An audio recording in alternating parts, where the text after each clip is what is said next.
Racing as they battle for the 2009 Philracom Emerald 2. We have Don Enrico break quickly at the start. Mr. Victory, Earl Grey sorry outside. Danori inside his Chariot of Fire. Back to the leader. We have Don Enrico by our length and a half.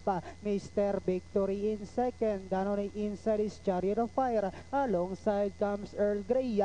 And going along for the first turn, we have Don Enrico maintaining a length and a half lead. Followed closely by entry number 2, and this one is Mr. Victory. Chariot of Fire is down in third. Racing in fourth is Earl Grey. As they swing down the back, we have Don Enrico by about 2 lengths. And in second comes Mr. Victory. Chariot of Fire is still in third, while entry number 4, Earl Grey, still racing in fourth. And at the far turn, we have Don Enrico by about 3/4 of a length lead. And in second remains Mr. Victory. Chariot of Fire comes next, while Earl Grey is still racing in less. And Diana entering the home stretch. We have Don Enrico now increasing its marker to about 6 lengths. Mr. Victory still in second as they swing for home.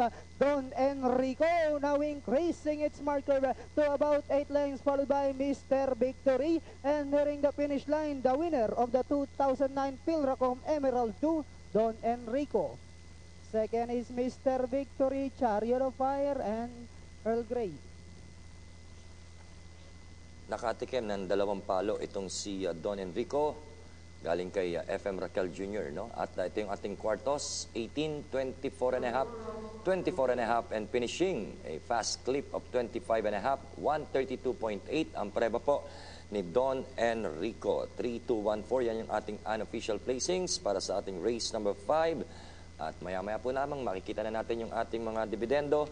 Sa take all, 46 ang matitira sa first set. 46, bali 10 lang ang natabas doon. No? At sa second set naman, 12,560.